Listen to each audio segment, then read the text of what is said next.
उत्तर प्रदेश के जिला अलीगढ़ के मंडराक थाना क्षेत्र का एक गांव लगता है मनोहरपुर कायस्थ। यहां का रहने वाले जितेंद्र ने अपनी बेटी की शादी तय की थी छर्रा थाना क्षेत्र के गांव मछरिया के रहने वाले राहुल से।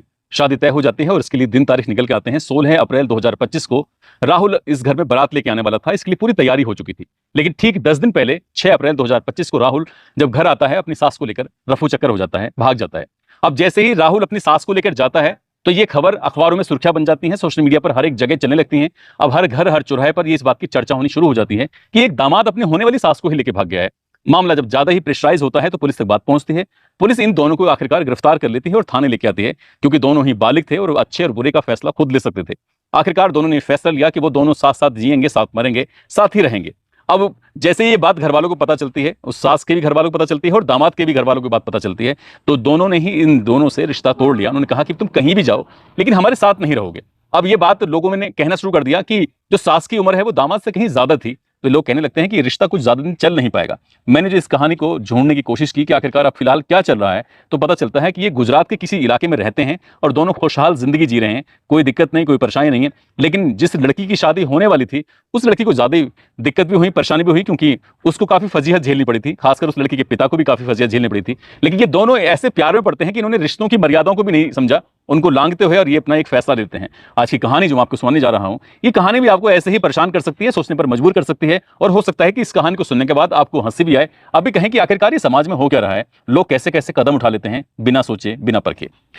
आदाब, नमस्कार, सत श्री अकाल। मैं उस्मान सैफी। आज की जो सच्ची घटना मैं आपको सुनाने जा रहा हूं, ये सच्ची घटना है उत्तर प्रदेश के जिला रामपुर का एक थाना लगता है भोट थाना क्षेत्र का एक गांव की ये बात है। दरअसल एक लड़का अपने पिता के साथ मारपीट कर रहा था, तो पिता अपने बचाव में बेटे को मारपीट कर रहा है और मारपीट करते करते काफी शोर मचने लगता है।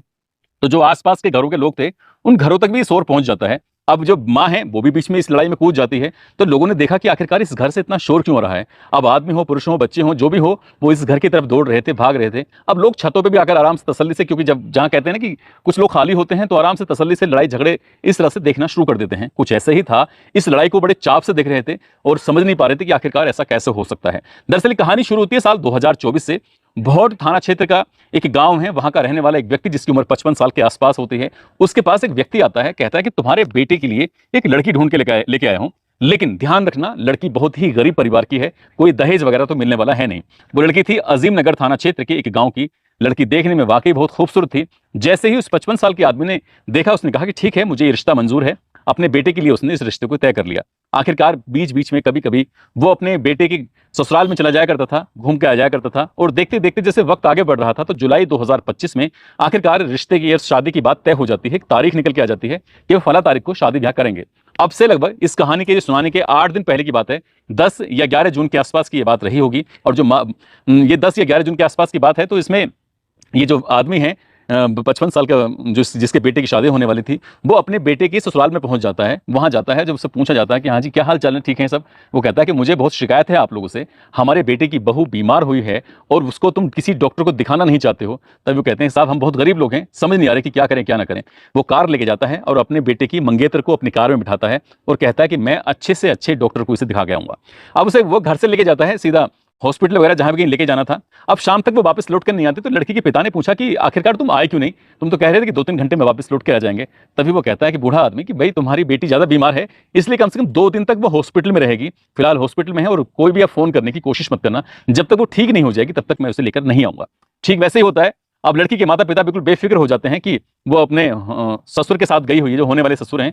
तो आखिरकार जब 2 दिन बीत जाते हैं तो फिर से कांटेक्ट किया जाता है, लेकिन अब बातचीत ही नहीं हो पा रही थी। आखिरकार लड़की के माता पिता परेशान हो जाते हैं और धीरे धीरे करके ऐसे वक्त बीत जाता है। 8 दिन ये बीत जाते हैं। ये बताया जाता है कि 17 या 18 जून के आसपास की बात है। वो बुजुर्ग आदमी अपने बेटे की जो मंगेतर होती है उसको लेकर अपने गांव पहुंच जाता है। और जैसे ही गांव पहुंचता है तो जो आसपास के लोग थे ये देखकर बड़े हैरान थे कि आखिरकार अभी तो कुछ शादी नहीं हुई है, शादी भी अगले महीने होने वाली है, तो आखिरकार ये आदमी इस अपने बेटे की मंगेतर को लेकर यहाँ क्या कर रहा है, क्या बात है।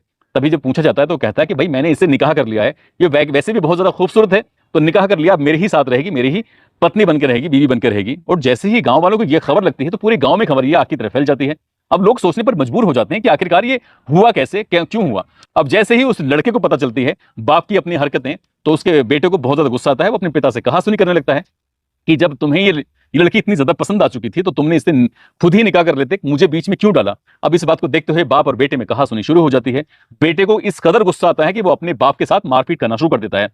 बाप भी कहीं कम कम नहीं था, उसने भी अपने बेटे के साथ बराबर जवाब दिया और उसको भी उसने पीटना शुरू कर दिया था। कुल मिलाकर इसका जो शोर था, हंगामा था, आसपास के घरों तक पहुंच जाता है। और जब आसपास के घर तक ये हंगामा पहुंच जाता है तो लोग दौड़ के आने लगते हैं कि आखिरकार क्या बात है, यहाँ पर क्यों शोर मच रहा है, क्या हुआ, क्या दिक्कत परेशानी हुई। अब देखते ही देखते जो बहू आई थी, नई दुल्हन आई थी, उस दुल्हन का अब सास कहें या सोतन कहें, उससे भी झगड़ा शुरू हो जाता है, कहासुनी शुरू हो जाती है। हालांकि गनीमत ये रहती है कि उनके बीच में कोई मारपिटाई नहीं होती, लेकिन इन दोनों के बीच में जब मारपिटाई होती है तो गांव के कुछ जिम्मेदार लोग आ जाते हैं और जिम्मेदार लोग कहते हैं कि भाई झगड़ा फसाद तो बंद करो, लेकिन जो हुआ है अब इसे ही खत्म करना है और कोई ना कोई बीच का रास्ता निकालना है। आखिरकार पंचायत बैठ जाती है और जब पंचायत बैठ जाती है तो उसमें फैसला लिया जाता है कि जो आदमी निकाह करके लेके आया है अब दुल्हन को वही अपने साथ रखेगा, लेकिन शर्त यह है कि वो इस गांव में नहीं रहेंगे, किसी भी कीमत पर नहीं रहेंगे, और यहां रहेंगे तो उनका अंजाम फिर अच्छा नहीं होगा। आखिरकार ठीक वैसे ये सब चलता रहता है और जब ये आगे चलता रहता है तो कुल मिलाकर वो 55 साल का बुजुर्ग आदमी लगभग 20 या 21 साल की वो लड़की बताई जाती है, अपनी से भी आधी उम्र की उस लड़की को दुल्हन बना के ले आता है। उसकी खूबसूरती पर फिदा हो जाता है, उसको यहां से ले जाकर वो शहजाद नगर के आसपास कहीं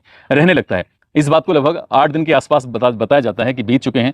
अब ये सब कुछ उनके बीच में सही चल रहा है। जब ये अखबारों के माध्यम से खबर प्रकाशित होती है तब लोगों को यकीन नहीं हो रहा था। जो अलग अलग चैनल के वेब पोर्टल पर ये खबर चलने लगती है तो लोगों को यकीन नहीं हो रहा था। उन्होंने लगा कि ये अलीगढ़ की कहानी को एक बार फिर से दोहरा दिया गया है। उधर तो दामाद अपनी सास को लेकर चलाया था, इधर बहू को ससुर लेकर निकल आया है, और ससुर भी वो भी बूढ़ा और जिसकी उम्र 55 साल के आसपास होती है। वहां पहले कम से कम कुछ तो मेल था, यहां तो कोई मेल ही नहीं है, सब बेमेल है। अब ये रिश्ता कितने दिन टिकेगा नहीं टिकेगा ये तो खैर भविष्य के गर्भ में छिपा है, लेकिन जो भी होता है वो वाकई इतना शर्मनाक है। इसको सुन के और सोच के भी अजीब लगता है कि आजकल के रिश्ते कहाँ जा रहे हैं। कोई इस देखने को सोचने को भी तैयार नहीं है कि वो उसके बेटे की बहू बनके, यानी कि उसकी बेटी के समान थी, वो घर आने वाली थी और उसके साथ वो ऐसी हरकत कैसे कर सकता है। दोस्तों, इस पूरे घटनाक्रम को सुनाने का उद्देश्य किसी को परेशान करना नहीं है, किसी का दिल दुखाना नहीं है, बल्कि आपको जागरूक करना है, आपको सचेत करना है, आपको बताना है कि कम से कम जिस घर में इस तरह की बातें हो तो उन लोगों से रिश्ता रखने से भी कोई फायदा नहीं है। वाकई ऐसे लोग समाज को भी गंदा कर रहे हैं, खुद भी गंदे हो रहे हैं। अपना ख्याल रखें, सुरक्षित रहें। जय हिंद, जय भारत।